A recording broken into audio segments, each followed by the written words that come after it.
Hello, Fiendlings, how the hell are you? I finally finished the second draft of Neptune's Scars earlier this week, and I'm currently going back over it before I record the later portions to make sure everything fits. Before editing, this puppy weighs in at around 115,000 words. Larger than Derelict Destruction, but not by much. We'll see just how much I end up cutting. I'm happy to report that everyone is home from the hospital and recuperating nicely. Can't say I could have asked for a better outcome. It's been a hell of a month, folks. With that, I'm going to get out of here and get some more work done. Be safe, have a great week, and we'll talk again real soon. Here's episode 8 of The Black. The drilling office was still quiet. Catfish was checking his programming, running simulations, and more or less ignoring everything that was going on around him. Calhoun was glad for that. He sat in a chair next to Shauna.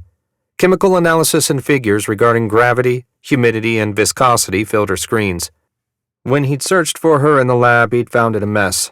The gravity stand was foul with oil, unwashed beakers sat on the counter, and the centrifuge hood hadn't been closed. A metal tray covered the test tube stand. Somewhat angry, but more confused than anything else, he'd walked from the lab and headed back up to the crew quarters.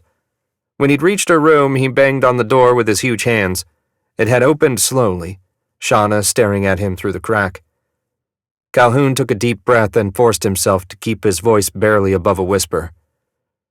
"Would you like to explain to me why you're not in the lab, and why it looks like a classroom of second graders have been playing with the chemistry set?" She opened her mouth to reply and then swung the door wide. She stepped out of the way and motioned him in. Eyebrows raised, Calhoun had walked across the threshold. She closed the door behind him without a word. Her room was spotlessly clean. Even her shoes had been pushed beneath the bed. This was the Shauna he knew. OCD about cleanliness, always looking fresh and ready to attend a dinner party or a prom. Shauna was not one to look disheveled. The room may have been squared away, but Shauna wasn't. Her hair was a mess, eyes puffy, and she wore nothing but a long t-shirt and a pair of gym shorts. Her skin was red and raw as if she'd spent an hour beneath a hot shower head. He'd never seen her like this. "Shauna, you okay?" Calhoun asked. When he saw the look on her face, a tremble of fear mixed with volcanic rage hit his stomach. His fists clenched. "Did one of the crew do something?" She shook her head. "No, nothing like that. It's okay." She touched his shoulder and his fists unclenched at once. "Then what the hell is going on?" He pointed to the bed and she sat. He pulled a chair from the desk in the corner, flipped it around, and sat with his arms dangling over the chair's back. "Let's talk about it." Shauna rolled her eyes and then chuckled. Her voice was small like a child's. "Can't explain it," she said. She stopped and then shook her head. "It's stupid," she giggled. "And you're going to fire me." Calhoun grunted. "I don't see that happening. So why don't you tell me what's going on?" She looked up at the ceiling and wiped at her face. Calhoun wasn't certain, but he thought she'd wiped away a tear. Her red and watery eyes drifted back to stare at him. "I've never seen—" She paused. When she tried to continue, it looked as though her throat had vapor locked. "Take a deep breath," he smiled. "Let's start this way. What's the water content of the oil?" 10 ppm, she said immediately. "Gravity?" 45 API. Calhoun blinked. He'd planned on asking the stats to get her brain going again, but now his was stuck. "Wait, you said 10 ppm of water?" She nodded. "I ran the tests 3 times. I know it's still guesswork, but—" "Bullshit," he said. She laughed. "That's what I thought you'd say." "And the gravity?" Calhoun said. "There's no way in hell it's that." "I know." Shauna threw up her hands. "I've got the analyses at my computer if you want to look at them."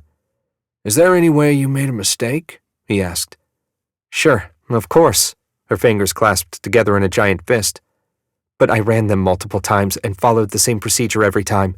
The numbers are consistent." "What about sulfur?" Shauna shrugged. "Didn't get to run that test. But I can tell you this much. It doesn't have a smell." Calhoun's mind raced.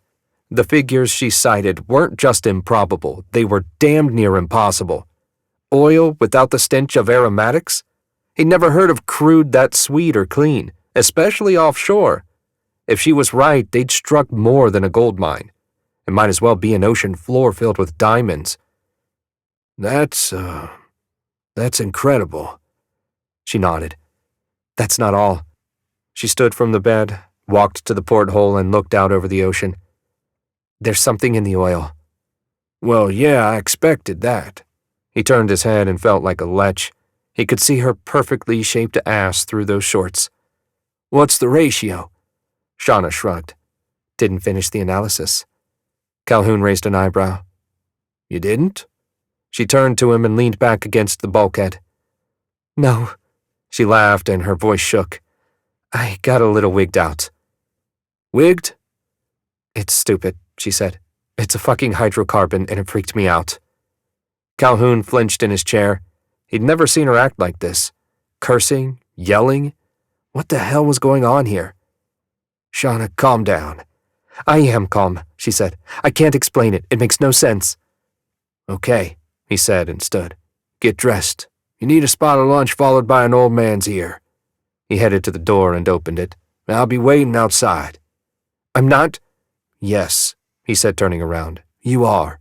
You are coming with me for some food, and then we'll look at this together, okay? She opened her mouth to speak and then closed it. She managed to nod. Good, Calhoun said. He walked out the door and closed it behind him. He'd only had to wait a few minutes before Shauna appeared. Her hair was tousled, eyes clear, and she looked normal. Then he'd taken her to the commissary. She'd explained about the bubbles in the oil. He tried to follow and understand what had freaked her out so badly, but couldn't quite get a beat on it. The readings were odd, sure, and no oil he'd ever heard of bubbled without a heat source, but that was no reason for her to get so spooked. Shauna was the best geologist/chemist he'd ever worked with. She rarely cracked jokes inside the lab and was a consummate professional. More than that, she had the same passion for her work he had for his. She was the perfect partner when it came to drilling for oil and predicting refinery needs. No one in the industry was better, so seeing her this bent out of shape was chilling, to say the least. He stared at the screen in front of them. They'd been talking over the numbers for the last 20 minutes and neither of them was smiling. We need to figure out what those bubbles are, Calhoun said. Her hand moved the mouse cursor to a menu and clicked. A strangely colored image appeared on the screen. That's a UV picture. Yes, Calhoun said with impatience. You always take those, just in case. Right, she said. The beaker of oil was solid black except for thousands of tiny red dots. And what the hell are those? Calhoun frowned. I have no idea. You think those are what's causing the, bubbles? She nodded. No other explanation. But I checked for heat signatures. The oil was normal. No radiation, no other chemical markers. He clucked his tongue. Has to be a faulty sensor somewhere. Shauna said nothing but tapped her fingers on the desk. He knew from experience what that meant. Okay, spill it. Her hand drifted to a lock of hair and pushed it away from her face. We can test the sensors all we want. But this many failures? I don't see how that's possible. More possible than that, he said, index finger pointing at the UV image. That makes no sense at all. The AUVs would have picked up any radiation, she said. Catfish's head swiveled toward them. Calhoun fought a grin. Catfish always pretended to not pay attention to the conversations around him and frequently acted as though he had no idea what was going on. But the man's ears somehow managed to catch every word. I've checked the sensor logs over and over. All 5 AUVs are operating fine on the sensor front. Even number 5? She asked. Catfish nodded. Yeah, even the dunce. Calhoun chuckled. Okay, so we're kind of back to square one here. The downhole tools would have picked that up anyway. Exactly, Shauna said. She hissed through her teeth. I just don't get it. None of this makes any sense. Calhoun turned and faced the topographic maps of the trench pinned to the wall. When are you going to have a new survey from AUV-5? As soon as it gets back from lower midnight, he said. I made sure that once it gets in range, it'll start squirting data. By the time it reaches the surface for retrieval, I should have the full picture. Calhoun turned back to Shauna. Okay, so let's stop trying to blame the readings and start fresh. You mean just accept them? She asked. Calhoun rubbed his chin. Yeah. So if the sensors aren't lying and your tests are as perfect as I trust them to be, then what are we looking at? Shauna shrugged. Shit that's not just oil, and something no one has ever seen. I find that hard to believe. Remember, Calhoun said, we've only had a lot of these sensors and technology for 40 years. We've been drilling for oil a hell of a lot longer than that. True, she said, but I can't believe this stuff is that isolated. I mean, it's probably all over the trench. Calhoun blinked. Why do you say that? She clicked the mouse a few times and brought up the original seismic scans. The ground-penetrating waves showed an incongruous shape beneath the rock and sand. Because we drilled here. She pointed to the far end of the shape. And after 30 meters, we struck the black. Her index finger followed the shape. It's shallower here and deeper here. But it's the same. It's like there's a giant cavern beneath the surface. Catfish laughed. Biggest goddamn oil reserve in the world, he said. Calhoun and Shauna turned toward him. Neither of them were smiling. Is that bad? Don't know, Shauna said after a beat. And that's what scares me. Lower midnight was still. There was no current, no sign of movement. AUV-5 bounced radar down toward the ground. It didn't penetrate deep, but it wasn't supposed to. The AUV had been programmed to map the trench surface as opposed to what was beneath. Catfish hadn't had time to add a differential algorithm against the original readings, so AUV-5 just floated along as it mapped the trench's rises and troughs. It had analyzed the dimple around the spud site and marked it as anomalous. It was the only area it knew from the original survey, and it took hundreds of photos of the 10-meter pucker. The sand and rock had surrounded the wellhead until it was barely visible. AUV-5 snapped pictures as it hovered a few meters above the ocean floor. It swam to and fro in tight parallel lines. When it found itself nearing tube worms, it released a bit of ballast and floated a little higher. It didn't notice the flattened worm ends reaching for it. Nor did it notice the circle in the center of each bed opening and then closing as it passed. The photos caught glimpses, as did the video, but the AUV ignored the movements. It was too interested in the sand and rock formations. That was its job, after all. When AUV-5 finished its survey, it emptied the right ballast, but not the left, and took photographs of the entire trench as it rose. Quality wouldn't be good enough to determine shallow rises or troughs, but it would be enough to get a good feel for the trench's overall shape. Once the video and photos were finished, it vacated the other ballast and began a quick ascent toward the sunlight. As it left lower midnight, the tube worms stopped moving and hung limp. Their prey had left the area. Now they had to wait for more, as they had for millennia. JP welcomed dinner. A dark gloom had replaced the light in the sky as the cloud bank spun off by the storm to the south had finally made its way offshore. Another day or two and they might get the whole shebang, surge and all. During his time in the military, he'd sailed through plenty of storms. The rig might be small compared to the floating cities of production rigs, but it wouldn't be any worse than being on an aircraft carrier during a Cat 3 hurricane. He sat at the table next to Catfish. The tech's hair was tied back in a braid, and he'd devoured an entire half-chicken. JP wasn't sure, but he thought Catfish was eyeing seconds as another tray of exquisitely spiced roasted chicken appeared. Calhoun and Shauna sat on the other side of the table. She had eaten slowly and quietly, her easy laugh and trademark smile strangely absent even while JP related the story of Belmont. He didn't quite understand what the rest of the team was so concerned about, but something was on their minds. Before going out to capture AU-5, JP had gone to the bridge to talk to Vrabel. The rig chief had listened to his request, told him he appreciated the heads up, and gave him permission to take Belmont and retrieve the robot. During the trip out, Belmont had been just as tight-lipped and assholish as before. JP couldn't stand the man, which was unfortunate because Vrabel had also approved his request to go on substructure inspection.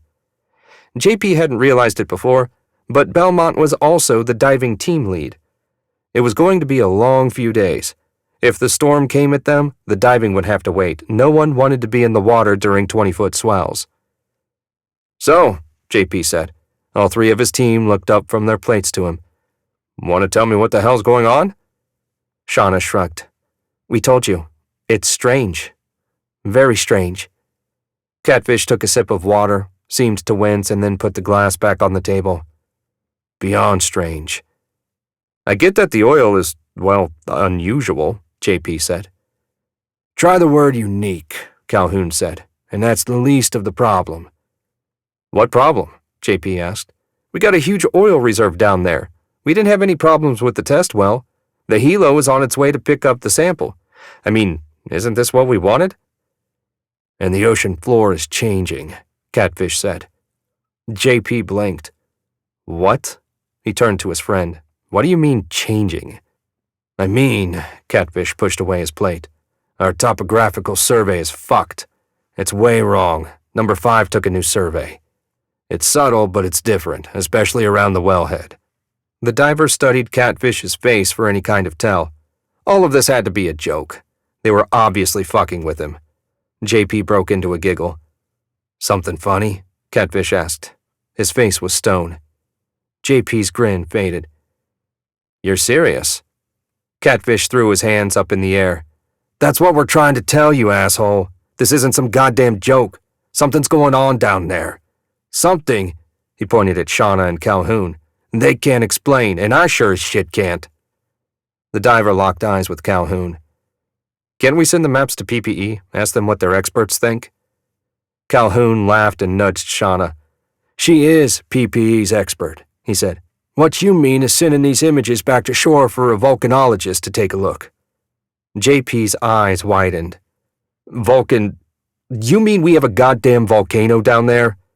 Calhoun shrugged. "I don't know, but magma is the only thing that makes sense to me." Shauna shook her head. "If it was magma, our drill string would have been vaporized. Completely. There's no way it's something like that." "Well," JP said, "then what the fuck, man? You telling me we should get the hell out of here?" A grin slowly spread across Calhoun's face. "No, I'm telling you we need to be careful, but I don't think we're looking for oil anymore. I think we need to study this." Catfish and Shauna both looked at him. She slowly shook her head. "I don't want to know." Her voice was barely audible amidst the noise of the other rig workers. "Macaulay sent me the specs for the tube worms," Catfish said. "I'm going to send AUV-2 down tomorrow, if Vrabel allows it." "He will," Calhoun said. "But he and I have to have a chat tomorrow. We need to be very careful on the next well." "Wait a second," JP said. "We're going to drill again?" Calhoun shrugged. "PPE calls the shots, and I doubt Vrabel's going to listen to us. He already thinks we're just talented shitbags that add nothing to his crew. So we do our job. Let's scan the topography and see where the safest place to drill is." "My vote is nowhere," Shauna said. "And you can have Harriban work the next sample. I'm not going near that crap again." The engineer glared at her, and then his eyes softened. "Okay, fair enough. You can analyze the data he gathers." Calhoun nodded to Catfish. "Get your AUV prepped for tomorrow, and you better get the dunce and its remaining brethren ready for another drill site. Simpson is having an orgasm over our data, regardless of the anomalies." "Never fails," Catfish muttered. "What?" JP asked. Catfish glanced at Calhoun with a grim smile and then turned to the diver. "Everything's about safety, slow going, precision, all the great grin-fuck words and phrases you can imagine, until they see the gold staring them in the face, and then it's no-holds-barred greed." The diver opened his mouth to respond and thought the better of it. The 3 members of his team had lost their minds. Speaking of grin-fucking, that's exactly what he was going to do. They could go crazy over fucked-up sensors and Catfish's trashed-out AUV designs. He was going to dive and do his job. Sleep wouldn't come. The moonlight barely managed to break through the clouds. She stared up at the ceiling with open eyes.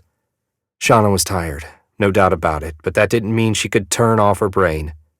The problem was the helicopter. It would be at the rig in the morning. Roughly 48 hours after it took off, the samples would get to Houston. PPE had paid big money to expedite the sample, but it would still take at least 24 hours of non-stop work by the technicians to produce a report. It might even take 2 days. By then, they'd be drilling another well. She and Calhoun had been to see Vrabel after dinner. The man had been on the bridge staring out into the gloom and drinking a cup of coffee. She wondered if he ever drank anything else. "Vrabel?" Calhoun asked. "You have a minute?" Vrabel blew a cloud of steam from his coffee cup and swiveled his chair to face them. His face smiled, but his eyes didn't. "Calhoun, Shauna, what can I do for you?" Calhoun glanced at Shauna and then back at Vrabel. "I assume you saw the reports?" The rig chief nodded. "Certainly did. I forwarded them on to Simpson, and he was ecstatic. Y'all did a good job. Found the mother lode.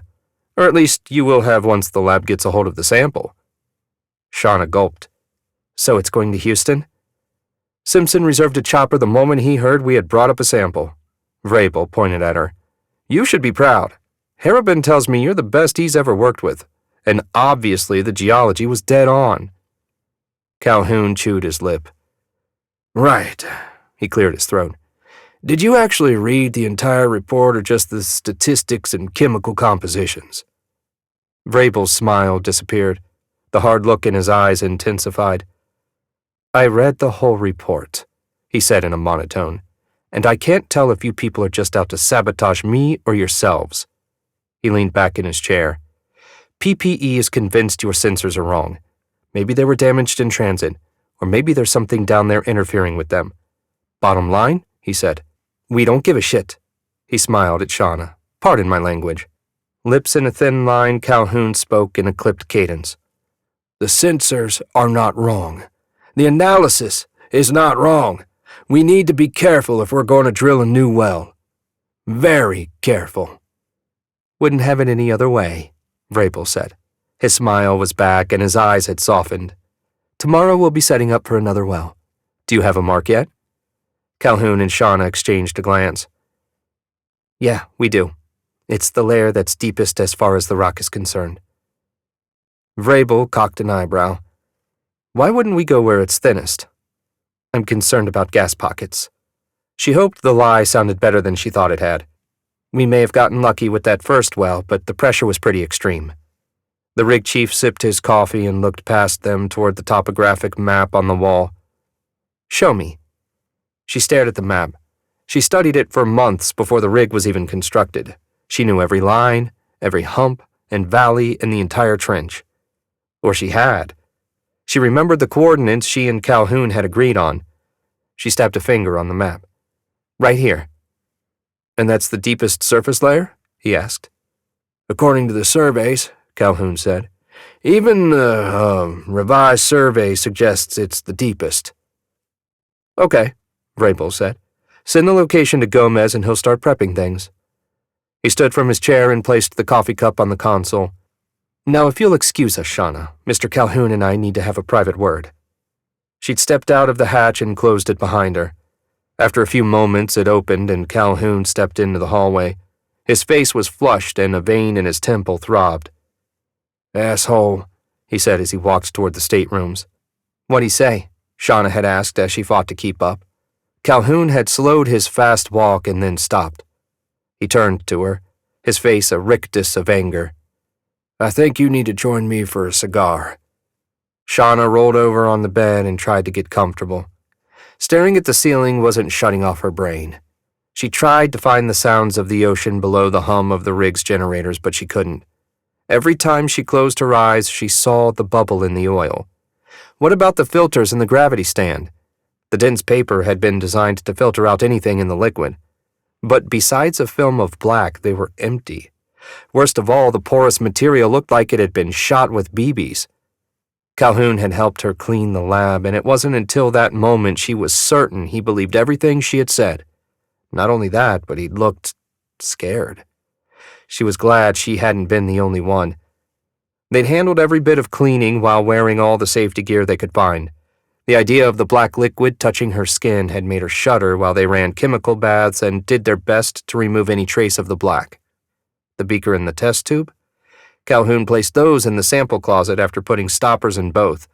She was glad he didn't ask her to help with that task. When she and Calhoun had reached the top of the rig so he could smoke, she'd finally relaxed. A little. The smell of the fresh ocean air and the light breeze coming from the south helped settle her nerves.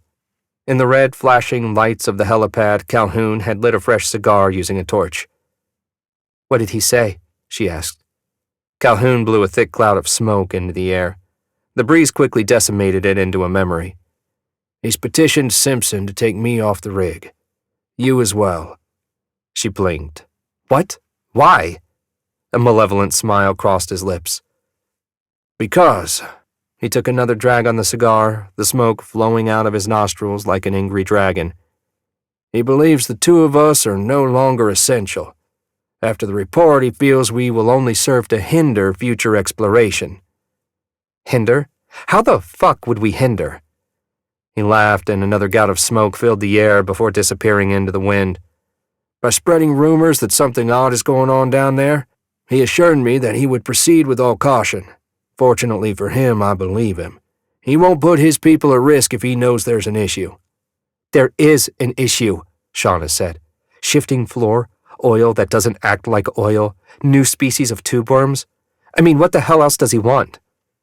Calhoun placed a hand on her shoulder and grinned. "I haven't heard you curse this much as long as I've known you. Calm down, it's okay." He removed the hand and put it back on a cigar. She didn't take offense. She knew well enough he wasn't being patronizing, and he was right. Shauna took a deep breath. "Okay, I'm cool." "Now," she licked her lips, "what do we do about this?" "Nothing," Calhoun said. "Absolutely nothing. We do our jobs, we keep investigating, and we make sure everyone's as safe as we can make them. With that in mind," he stared at the moon glow coming through the clouds, "I want you to add something to the report before the lab in Houston gets it." "And what would that be?" He turned to her. "Possible biohazard or corrosive agent present." "Biohazard?" she asked. "They're never going to believe it." "Call it a CYA. Call it being prepared. Call it whatever. Just make sure it gets in the report." He gestured with the cigar. "I don't want them caught flat-footed." She chuckled at that. "Aren't we already there?" "And then some," he said. When she'd left him and walked back to her stateroom, he was still staring at the clouds and puffing away on his cigar. The report, with the additions, would be ready in the morning. In order to protect PPE's proprietary mud fluid components and their drilling methodology, certain parts of the reports had already been redacted. This was SOP in the industry. You only told as much as you had to, especially when exploration was involved. All labs had to sign NDAs about what they were testing and where it had come from, but that didn't mean other companies weren't willing to bribe the shit out of the staff to get a leg up. Sliding a warning into it would be easy. She'd wake up first thing in the morning and get it taken care of. If, that was, she could sleep at all. She closed her eyes and imagined she was on a float in the ocean, a mattress of air separating her from the cool water as the sun warmed her belly and legs. Through her imaginary sunglasses, she studied puffy clouds. In a moment, she was finally asleep.